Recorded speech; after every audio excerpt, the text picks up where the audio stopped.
Yarana les beauties. Bienvenue dans cette nouvelle vidéo. C'est un nouveau concept que je lance. C'est pas nouveau les filles, hein. Ça existe déjà depuis des milliards d'années, mais sur ma chaîne, c'est une nouveauté. Aujourd'hui, c'est la première vidéo avec Guillaume. On va faire une interview skincare. Merci Guillaume de nous accueillir chez toi, dans ton petit cocon. Merci beaucoup. Merci à toi. Donc on va te poser des petites questions aujourd'hui. On va utiliser les petits produits qui sont devant toi. Et pour cette première vidéo, Guillaume, j'avais envie d'utiliser des produits que les gens vont pouvoir retrouver sur Treaty facilement. Tu vois, soit sur ma boutique, soit chez Pulp, les grandes surfaces, dans les pharmacies. Je vais pas forcément vous expliquer tous les produits, les filles. De toute façon, vous aurez tout dans la barre d'infos de récapituler. Mais moi, Guillaume, je fais ce qu'on appelle le double démaquillage. C'est-à-dire que je vais utiliser un produit plutôt huileux, comme ici le Nivea aujourd'hui, sur une peau sèche. Directement, tu me suis. Et c'est parti pour la première question. Est-ce que tu peux te présenter, Guillaume?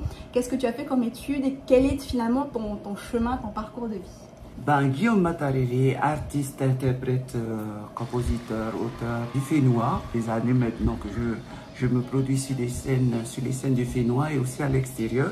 J'ai beaucoup vécu dans le monde du Heiva. J'ai fait mon premier album il y a plus de 10 ans maintenant. Ok. Je suis assistant marketing dans un... Comment on peut dire ça? Donc tout le monde doit doit connaître. Il y a un grand M. Voilà, on va dire ça.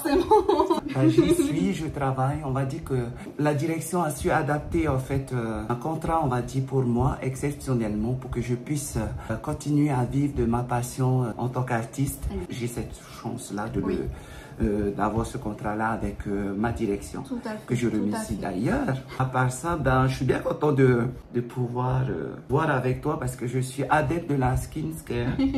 Parce qu'il faut savoir qu'en tant qu'artiste, de faire attention. Soin de soi. Voilà. Tout à fait. C'est ce qu'on aime aussi, mais c'est aussi par rapport à la vision des autres. Quand tu fais un clip ou quand tu fais de la scène, alors je pense que c'est assez important de faire attention.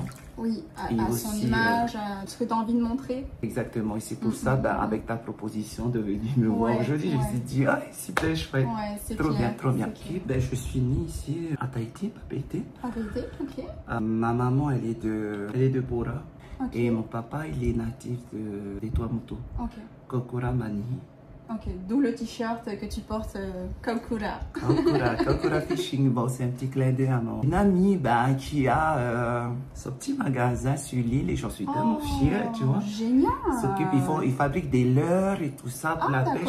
Il faut savoir que je suis partie en France, à Paris, en début d'année, avec le Bel Canto Tahiti. Mais c'est sûrement que vous allez découvrir, les amis du Bel Canto, un petit coucou aussi. On a participé aux Voix des Outre-mer. On a accompagné Yali Bouzi, qui était le candidat de cette année. D'accord. Et on a eu la chance et le privilège d'être invité à l'Opéra de Bastille. Et on a interprété Tahiti Tiamé, une chanson tahitienne en version classique, en version lyrique. C'était trop beau. C'était magnifique. Et du coup, mon amie Chelsea nous a envoyé des beaux t-shirts Kokura Fishing. Parce que c'est une aussi qui aime, qui chante, qui a fait le Pénou d'or avec moi. Bon, je mélange un peu le truc. En 2005, il y avait eu le Pénou d'or que j'ai remporté. Chelsea, elle était la deuxième lauréate du Pénou d'or. Voilà. Est-ce que tu peux nous parler un petit peu de ton parcours scolaire? Étant plus jeune, il faut savoir que mes parents sont retournés au Tuamotu pour pouvoir faire une femme, pour pouvoir créer la femme belle. Ça a été le rêve, c'est le rêve de mon papa. Alors du coup, j'avais à peine 13 ans où ils m'ont laissé dans les bras de mes sœurs, la famille. Et du coup, moi, étant quelqu'un déjà d'assez indépendant, alors les études, à l'âge de 16 ans, faut savoir que j'ai laissé les études. J'étais un élève quand même assez, je dirais pas, si studieux, parce que en fait, je m'intéressais à ce que j'aimais. Tu sélectionnais vraiment tes matières. C'est des matières, par exemple les maths. C'est une matière où limite où je dormais. C'était quoi finalement ce que tu aimais, ce qui te faisait vibrer quand tu étais? C'est bizarre, mais c'était la biologie, tout ce qui était chimie. C'est vrai? C'est bizarre, j'étais assez calée dans ça. Et puis, mais voilà, mon parcours, c'était plus ça. Chaque fois, ma mère me dit, je suis désolée, parce qu'on t'a laissé peut-être. Il se sentait un peu fautif. Mais je regarde, en aucun cas, je leur ai mis la faute, quoi, je dis. Non, après, je me dis, qui vous dit que si vous étiez là, j'aurais voulu continuer. Mais juste pour te dire qu'aujourd'hui, ben, je m'en sens pas mal. J'ai fait des formations à côté de ça, quand j'ai eu des petits diplômes de mon côté, perso. Et voilà, ben, j'ai un métier qui prend du temps, un métier que j'aime quand même. À côté de ça, j'ai ma passion. Et aujourd'hui, je vis bien. J'ai mon petit chez moi, j'ai mon métier, j'ai ma voiture. Tout ce que j'ai rêvé d'être, en fait. Et je l'ai obtenu par moi-même. Oui, par ton travail. Par moi-même. Et je suis tellement fière aujourd'hui. Alors qu'à l'époque, j'étais plus ou moins jugée du fait que tu vas regretter. On te jugeait parce que tu avais arrêté tes études. Voilà. J'ai dit, tu vas pas y arriver comme ça. Bon, c'est pas pour dire aux gens qu'il faut arrêter les études. Non, c'est pour juste montrer aux personnes qu'il y a une autre voie. Il y a une autre voie, mais si tu le choisis, c'est peut-être pas la plus facile. Pas la plus facile, ok, je vois ce que tu veux dire. Peut-être pas la plus facile, mais je pense que ça te rend d'autant plus fier, je pense. Exactement, et ça te forge un caractère qui te met dans la vie. Bon, il y a eu des moments down. Je pense qu'avec ça, ça peut être que du up. Que du positif, finalement. Exactement. Et ça, c'est à chacun de trouver son chemin. Et moi, aujourd'hui, je pense que je l'ai trouvé et je suis content. Et tu vas des fois au workshop? Dernièrement, je suis plus retournée. Mais je compte bien y retourner. Tu as comme ta famille là-bas? J'ai ma famille là-bas. J'ai ma maman, j'ai ma soeur, un de mes frères. Et une maison qui a été construite pour moi et ma soeur. Mon petit papa qui n'est plus donc de ce monde. Et finalement, il a fait son rêve? Oui. Ça fait une bellière et tout. Et puis, grâce à ça, il a bâti la maison. Ah ouais. Partons un petit peu maintenant sur ton domaine de prédilection, la chanson. J'ai lu dans un interview que tu as commencé avec la chorale dans les églises. C'est bien ça? Tu avais quel âge? Exactement, j'avais 13-14 ans. C'est vraiment là, à ce moment-là, que tu te découvres cette passion? Tu chantais déjà plus ou moins chez toi? Je chantais déjà avec mon jeune âge avec ma soeur. Ok. Avec qui, tu sais, on était très fans de... Enfin, je pense que tout le monde de cette époque-là où on avait les dessins animés.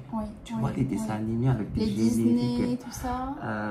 Plus les dessins animés du club que tu voyais Dorothée. À la télé. Ok. Alors, ceux des années 90 vont se reconnaître, bien sûr.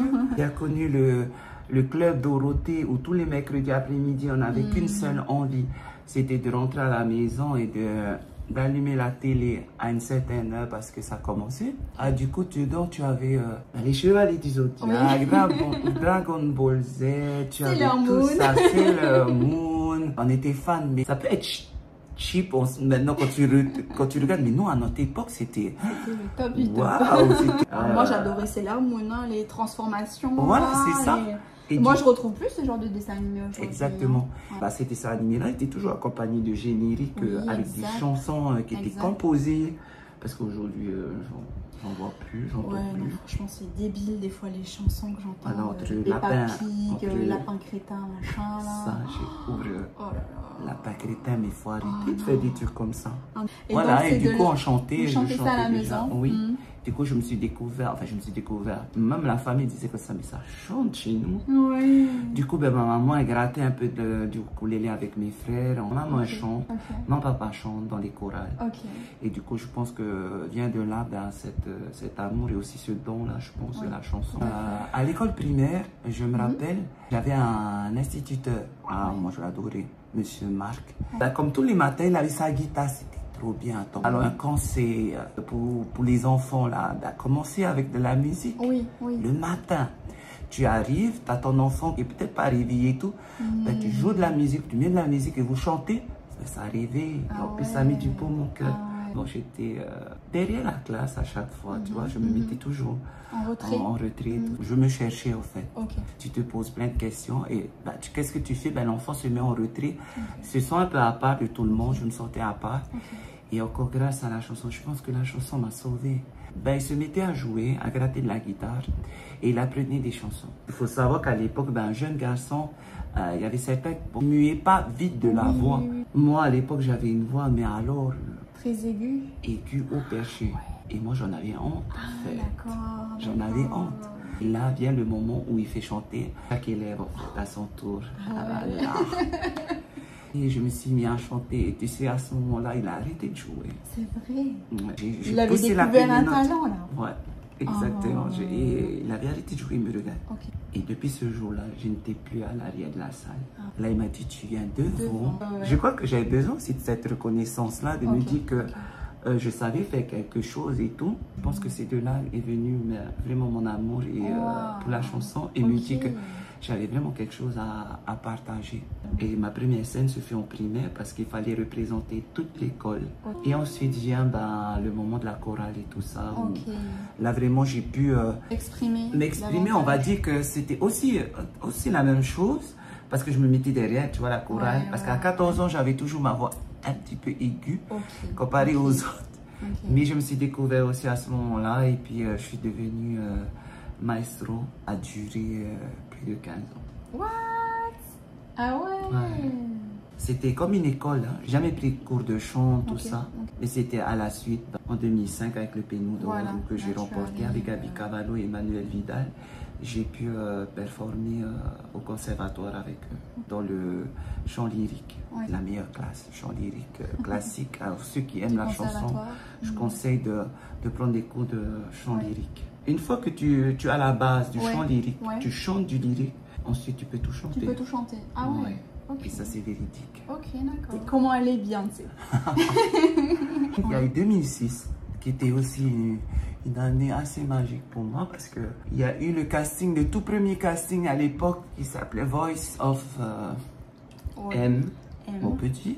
Oui. Voice of McDonald's. Ça existe toujours, ça? Oui. Tous les ans? Tous les 2 ans. Ah, tous les 2 ans. Tous les 2 ans. Et du coup, il y avait cette première édition en 2006, je me rappelle bien. Mon directeur, mon patron, monsieur Olivier Loyon, je tiens à le citer parce que c'est une personne qui a cru en moi. C'est grâce aussi à la chanson fait que j'ai mon poste aujourd'hui, franchement. Mais tout tourne autour de la musique, de la chanson. Je peux vous dire que c'est grâce à ça, c'est ce don-là. Je remercie le Seigneur pour ce don-là, mes parents et tout ça. Il me dit comme ça, en plein chiffre du travail, il me dit, j'ai quelque chose pour toi qui pourrait t'intéresser. En plein rush, je le regarde, il dit, ok, j'ai dit, voilà, il y a un concours qui s'est fait, je pensais à toi parce que je sais que tu aimes la chanson et en plus, tu as remporté le Pénou d'Or. Tu vois, il me dit, cache comme ça. Hein. J'enregistre un truc un matin avec guitare, un truc simple, un truc acoustique. C'est meilleur, c'est la meilleure en fait, façon de découvrir une voix. Allez plus haut, allez plus haut, où l'on oublie ses souvenirs. Du coup, on envoie la vidéo et il me fait, ah mais ça tombe bien Guillaume, viens dans le bureau. Ah ben j'ai dit, qu'est-ce que j'ai fait? Je me dis de dire quelque chose et il me convoque dessus. C'est jamais marrant d'être convoqué chez les patrons. Soit c'est une bonne nouvelle, soit c'est une très mauvaise nouvelle, tu vois. Et ce jour-là, il me dit carrément, cache, il me fait, je voulais t'annoncer, tu fais partie des finalistes pour partir à Orlando, pour la finale de Voice of McDonald's. Alors ça. Mais tu vois, je réalisais pas ce jour-là parce que j'avais plein de trucs dans la tête. Parce que la première chose qu'il me dit, t'es en règle, tu as ton passeport parce que tu pars dans 2 semaines. Ah oui. Qu'est-ce que tu... Ah, j'ai dit, quoi? C'est une blague. Du coup, je pars avec mon responsable marketing et avec une personne que tu pouvais choisir. Moi, à l'époque, c'était ma soeur, Manuela, avec qui j'ai grandi dans la chanson et que je chantais. Je savais que les Destiny Child étaient... On les voyait sur nos paquets et tout ça, mais je savais pas vraiment que c'était les marraines du concours. Je réalisais pas. C'était incroyable. J'arrive là-bas, tout excité, bien sûr. Je suis parti avec un chauffeur. Moi, c'est la première fois où je vais à un aéroport, tu vois. Tu vois les chauffeurs avec les pancartes. Oui, je vois. Et de là, je vois mon nom. Guillaume Gabriel, le gars. Non, il y a souvent un autre Guillaume, c'est pas moi. Hein. Là, à ce moment-là, je me dis, laisse-toi aller. Et hôtel, c'est un hôtel. Le Rosenplatz, 5 étoiles. On a tiré les choses, 5 étoiles. Je dis, attends, moi, j'ai jamais été dans un hôtel. Et du coup, voilà, je vois cet hôtel avec l'immense, soit les grandes portes qui tournent là, comme ça, comme dans un palace et tout. La voiture qui s'arrête juste devant, être avec quelqu'un, majordome qui vient t'ouvrir et tout ça. Ils me disent que le tailleur est en train de m'attendre, un tailleur qui m'attend à la salle. Pour ta tenue du concours. Voilà. Qui vient prendre mes mesures et tout ça. Finesse. Non, mais c'est incroyable. Un tailleur. J'ai dit, j'avais vu ça J'avais vécu ça. Mais j'avais tout pour pouvoir travailler mes chansons. Ok. Avec un Discman, avec un téléphone personnel. Ok. Discman, quoi. L'époque. À l'époque, c'est Discman. Oui. Non, j'ai l'impression que tu parles de ça, c'était à 50 ans, alors qu'en vrai, c'était il n'y a pas si longtemps que ça a tellement évolué. Et ensuite, vient les répétitions. Quand je suis partie, cette époque-là, il y avait une épidémie de grippe. Ah, d'accord. Comme par hasard, je l'avais attrapée avant de partir. Ah mince. Et du coup, j'étais pas à 100%, on va dire, de mes capacités vocales. Première soirée, c'était la demi-finale. Du coup, on était 14 parce qu'ils ont vu qu'il y avait pas mal de talents. Wow. Du coup, on était 14 au final. Mais il devait en rester que 3. Okay. Moi, j'ai découvert les autres finalistes. Attends, pendant les répétitions, j'étais là, je tremblais. Hein.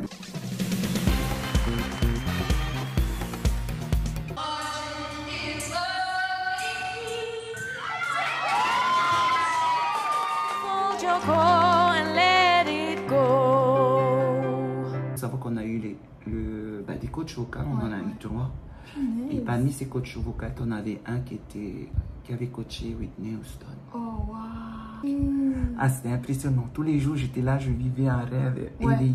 Tu vois, à côté de ça, je me disais toujours, tu as intérêt d'assurer, tu assures. T'avais une pression. Et t'avais cette pression en plus. Et là, franchement, tu sais, j'ai comme une éducation religieuse, quoi. Je suis catholique. J'ai vécu dans les groupes de jeunes et je connais. Tu vois, il y a des moments de down. Tu te dis que, non, là, vraiment, et là, à ce moment-là, tu demandes l'intervention divine. Je t'assure, j'ai pas assuré pendant toutes les répétitions. J'avais la voix qui cassait. Et à chaque fois, on me disait, ok, repos et tout ça. Et franchement, dans le jour de la demi-finale, je me suis retirée en fait du groupe. J'avais besoin de me retrouver. C'est à ce moment que tu te mets à prier. Et là, je me suis dit, Seigneur, mais franchement, ma prière, tu vois, je me rappelle de ma prière. C'était, je vais aller sur scène, mais tu m'aides. Franchement, là, tu m'aides. Je vais sur scène. Dans ton tailleur. Oui. Et je me suis dit, là, j'ai pris confiance en moi parce que je me suis dit, je me sentais guidée. En fait. Je te laisse faire. Je suis ton instrument à ce moment-là. Il y a 13 jurys. J'avais la gagnante de American Idol qui faisait partie du jury, rien que ça. Et je dis, écoute, là, je fais ce que j'aime faire. Et j'ai interprété une chanson, en plus de des américaines, une chanson française. J'ai interprété Tant pis de Rock Voisine. Je la fais comme je sais la faire. J'ai interprété, t'avais un silence religieux dans la salle. C'était une balèze de salle. Hein, où tous les pays étaient représentés. C'était marrant quand on avait annoncé Tahiti. Maintenant, le représentant de Tahiti, tu vois la carte, il y avait une grande carte derrière. Sur un grand écran, tu avais cette grande carte. Quand on appelait la France, tu avais le continent de la France qui s'illuminait. Ping, l'Amérique, ping. On appelle Tahiti. Non, mais tu vois, le bleu, il n'y avait rien du tout. C'était juste une lumière qui a apparu dans l'océan Pacifique. Après, je me suis retournée. Et je me rappelle qu'à ce moment-là, le président, I'm very little island. Après, je regarde, tout le monde s'est marré parce qu'on voyait rien du tout sur la carte. Et à ce moment-là, j'entends ma soeur crier. Après, le présentateur dit, is your fan? Je suis personne parmi tout ce monde-là. T'avais tous ceux avec les drapeaux, tu vois. Mais moi, j'avais que 2 personnes qui représentaient Tahiti. Quoi. Ben, eux 2, ils ont fait le show. Quoi. Je me suis dit, waouh. J'ai dit, ok, ben, je me mets à interpréter. Tant pis de Rock Voisine, comme je te disais, il y avait un silence religieux dans la salle. Et je pense qu'à ce moment-là, la magie a opéré, je pense. Arrivent les résultats. On appelle le 3e finaliste, qui était donc mon ami québécois, le Canadien. On appelle le 2e finaliste, qui était et 3e finaliste, Brésil, ma copine, le Brésil. Et qu'on a eu 3 jours pour se préparer. Les autres sont partis à Disneyland, tout ça, les autres finalistes. Ça aussi, c'était bien. Mais à choisir, bon, je me suis dit, bon, allez, je fais partie. J'ai dit, l'aventure continue, quoi. Et donc, on avait 3 jours avec le grand orchestre cette fois-ci, 60 musiciens.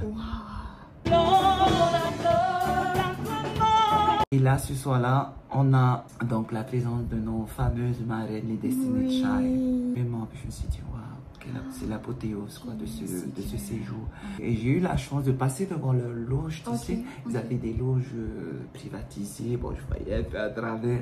T'avais des gars du comme, mon Dieu, 3 mètres, les gars. Ils étaient postés devant. J'ai dit, ça rigole pas. Et on nous annonce que non, on aura un moment avec eux et tout ça. J'ai dit, ok. Ben, je passe devant les loges, je les entends faire les vocalises, tu vois. Ensuite, ben, vient le concours. Elle nous suivait dans les loges avec la télé. On avait les 3 jurys. Les grands concours de l'Amérique, à l'époque, c'était des producteurs, des interprètes et tout ça. Moi, je me suis dit, ben, vas-y. Là, tu te lâches. Franchement, là, ce jour-là, je me suis dit, ben, ça passe ou ça casse. Je suis en finale, quoi. J'ai dit, peu importe, le Canada, que ce soit moi ou elle. Mais on était les 3 gagnants. Viennent les résultats. On annonce le 3e finaliste, qui est donc le Canada. Et ensuite vient le 2e finaliste, qui est donc Tahiti. Et le Brésil, la Brésilienne qui gagne. Ah ben moi, j'étais à 100% pour elle. Et elle le méritait à 100%. Oui, bien sûr. Et moi, ma 2e place, ben oui, j'ai eu la 2e place. Mais quelle fierté quand tu es revenu avec ça Avec mon trophée, ben, je sais pas si... Coffret Peludo, tu vois là, 2005. Et tu as le... Voilà. Le pays qui est resté dans son écran, tu vois. C'est le seul qui est comme ça en fait. Comme je suis le premier de l'édition, du coup ils m'ont fait faire le coffret et tout. Et ensuite, bah, bien en 2006, j'ai remporté celui-là. Ah oui. Quelle fierté, Tahiti. Oh là là. On voit quelque chose. Oui. Il faut savoir que la gagnante, elle a eu un contrat avec Sony. Ah ouais. Qui a fait son premier album, clip et tout ça. Ah oui, c'est vraiment un tremplin pour la chanson. Oui, complètement. Mais c'est top que cette entreprise-là mette en avant de leur talent, quoi. Il n'y a pas beaucoup. Moi, je connais aucune entreprise qui fait ça. Au jour d'aujourd'hui, j'y suis toujours dans cette entreprise parce que ça m'a marqué. Je fais un remake en fait de ma vie. Je peux dire que la chanson, ben, ça m'a toujours suivi. C'était jusqu'au jour d'aujourd'hui. Qui aurait cru que moi, en entrant chez McDonald's, j'ai jamais cru qu'il y aurait un lien avec la chanson. La chanson, tu vois, je me dis que c'est écrit, c'est pas possible. À Ho, on sensibilise les plus jeunes. Les ambassadeurs de l'environnement missionnés par TSP, la DIREN et l'association Tia Ifenoa sont sur place pour provoquer une prise de conscience sur le sujet. Pour cela, diffusion de vidéos choc d'abord, puis atelier de confection de pâte dentifrice naturelle.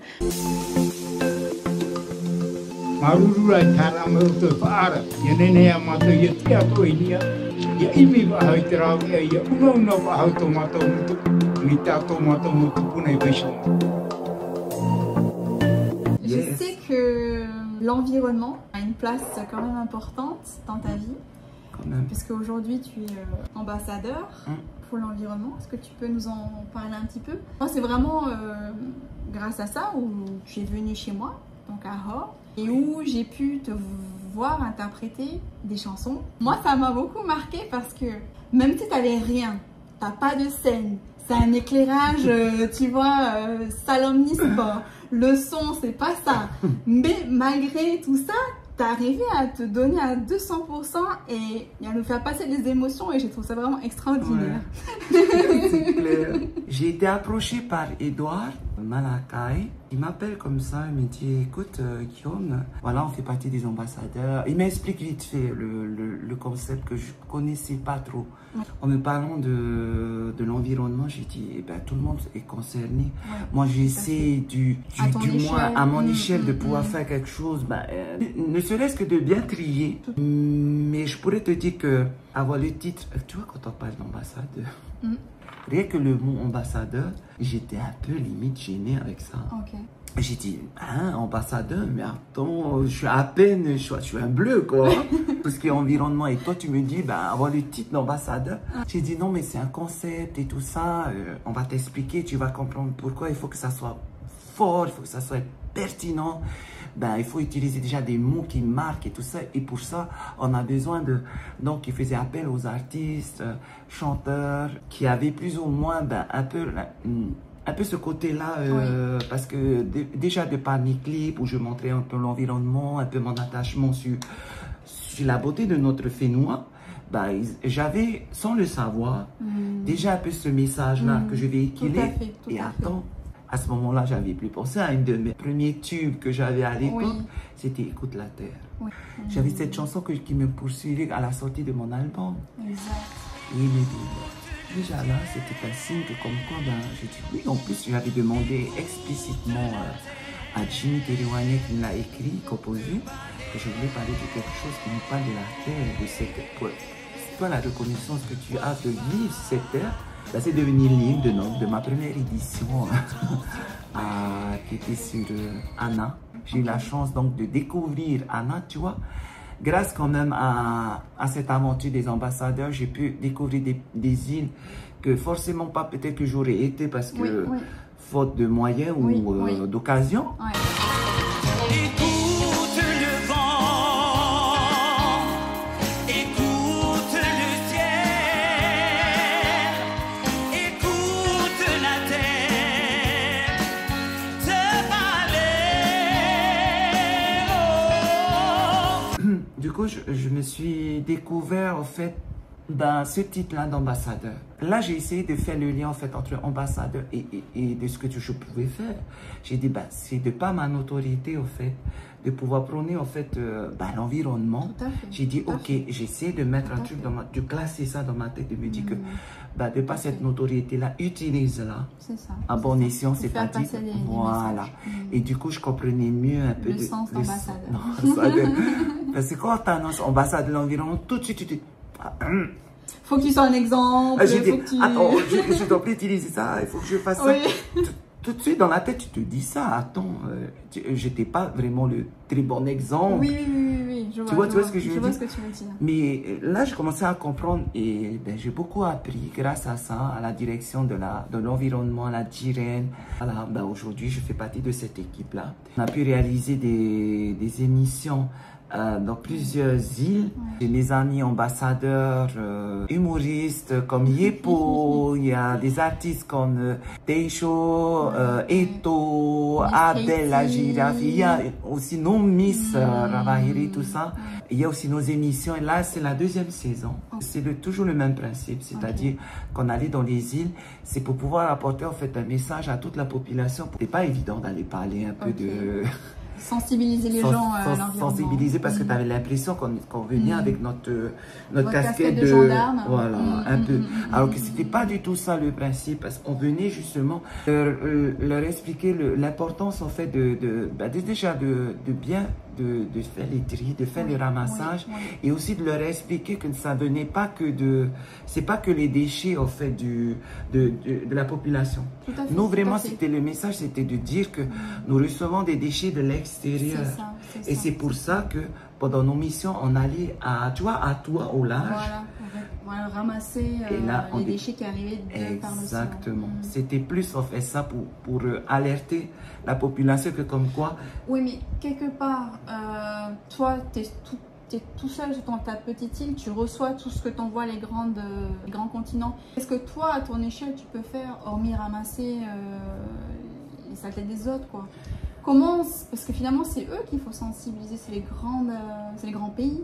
Comment nous, à notre échelle, on peut faire? Grâce à ces missions-là, déjà d'alerter la population que comme quoi il y a un danger qui vient de l'extérieur. Et aussi de par ces émissions-là, montrer comme quoi il y a quelque chose qui se passe. C'est pour alerter la population et alerter l'entourage, le monde entier. Qu'il y a des solutions. On ne vient pas juste pour dire que faut ramasser. On vient leur expliquer qu'il y a des solutions qui se mettent en place. Et les tris pour tout ce qui est batterie, pour tout ce qui est boîte de conserve, que comme quoi il y a un ramassage des déchets qui se font gratuitement, que peut-être la population n'est pas au courant. Alors du coup, ils laissent ça là comme ça, alors que non, il y a tout un système qui se met en place. C'est vraiment pour informer tout le monde que comme quoi il y a quelque chose quelque chose de mis en place. Voilà. Que les choses avancent. Voilà, donc j'ai eu la chance d'aller chez toi aussi. Ça, c'était la deuxième saison. C'était toujours le même message, mais avec un autre concept, c'est-à-dire que chaque ambassadeur avait une île à présenter. J'ai eu le privilège de faire la présentation de l'île de Mani, qui est donc l'île de ma grand-mère paternelle. Par exemple, sur ton île à toi qui est franchement que j'ai beaucoup apprécié, j'ai beaucoup aimé. une belle découverte pour moi.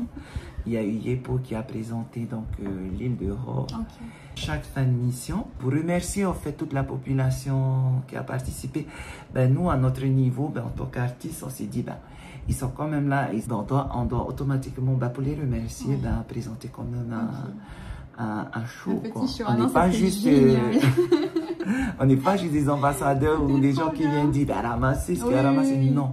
C'était pour remercier toute la population, on mettait moi comme tu dis, avec ce qu'on avait. Tu vois, avec rien, je sais pas, quand je te vois chanter, tu as une espèce de lumière dans les yeux, alors qu'il n'y a rien, quoi. Il n'y a rien, il y a une lumière merdique, un gros spot qui arrive là, le son, ça résonne de tous les côtés. Mais t'es là, tu vois, oh, putain. Ouais. Mais t'es là et t'as cette lumière dans les yeux, je tenais à te le dire. Merci, non, c'était magique. On voit le avant-après quand même. Ah oui, là c'est beaucoup plus. C'est fait, écoute. Sans filtre en plus. C'est clair. Et je vais encore une fois te remercier de m'avoir accueilli, de m'avoir ouvert les portes de ton petit cocon. Ouais. C'est super, merci beaucoup. Moi j'avais une dernière interrogation pour toi. Quel est le conseil que tu donnerais aux jeunes? Pas forcément que dans le chant, mais aux jeunes, qu'est-ce que tu as envie de leur partager? Je sais qu'en ce moment, on parle beaucoup de l'harcèlement. En ce moment, que ce soit à l'école ou sur les réseaux. Alors, je voulais intervenir un peu sur ça. Dire à ces personnes-là que, déjà à ces détracteurs, je ne sais pas c'est quoi leur but dans leur vie, mais en tout cas, toutes ces personnes qui se font harceler, surtout insulter ou moquer, juger, c'est pas évident, je sais. Moi, j'ai un parcours où j'ai dû être harcelée aussi à un moment donné de ma vie, étant plus jeune. Déjà, de par ma différence, soyons clairs et honnêtes. Déjà, je tiens à le dire. Mais soyez vous-même. N'essayez pas de ressembler à qui que ce soit ou quoi. Soyez déjà vous-même. C'est vrai qu'à une période de votre vie, vous allez vous chercher, vous allez vous diriger, peut-être pas vers le bon chemin, mais vivez les choses comme elles sont. Mais croyez surtout en ce que vous aimez en fait. Ça, c'est important. Moi, j'ai eu de la chance que ce soit la musique, la chanson. Et j'en suis fière aujourd'hui. Je me sens grandi de par mes choix. On assume ses choix. Mais juste vous dire, à ces jeunes-là, croyez en vous. Ne vous laissez surtout pas abattre, comme moi, vous laissez faire. Soyez des leaders. Je sais que c'est pas évident. Tout le monde n'a pas cette âme-là. Mais soyez forts. Ou surtout, n'hésitez pas d'en parler à un proche ou à un ami. Il y a toujours une personne, une oreille qui sera là pour vous écouter. Ne restez pas renfermé dans cette bulle, dans cette situation qui vous mine ou qui vous rend triste. Des fois, c'est pas visible, mais on les voit pas. Mais il faut en parler. C'est mon message. Et j'ai encore une dernière question. Est-ce qu'on peut vivre de la musique aujourd'hui? Est-ce qu'on peut vivre pleinement de la musique? On peut vivre pleinement de la musique, mais c'est vrai que sur une île comme la nôtre, c'est pas évident. Il faut quand même qu'il y ait une petite entrée à côté de ça. Il faut savoir que avec ce qu'on avait traversé, tout le monde l'a vécu il y a 2 ans, le fameux Covid.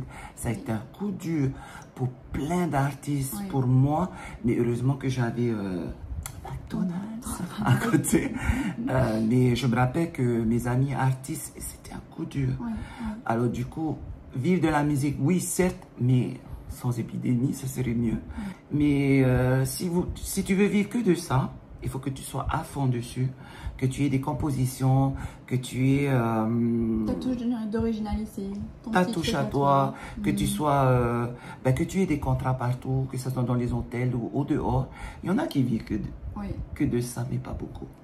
Surtout sur notre île. Si vraiment tu veux vivre que de ça, je pense qu'il faut s'exporter à l'étranger pour vraiment vivre pleinement. Mais je ne dis pas ça pour décourager, au contraire. Si tu peux en vivre quand même, j'en suis persuadée. Merci encore Guillaume. Merci à toi. Avec plaisir. Merci d'avoir suivi la vidéo jusqu'au bout. J'espère que cette première édition de cette interview skincare vous aura plu.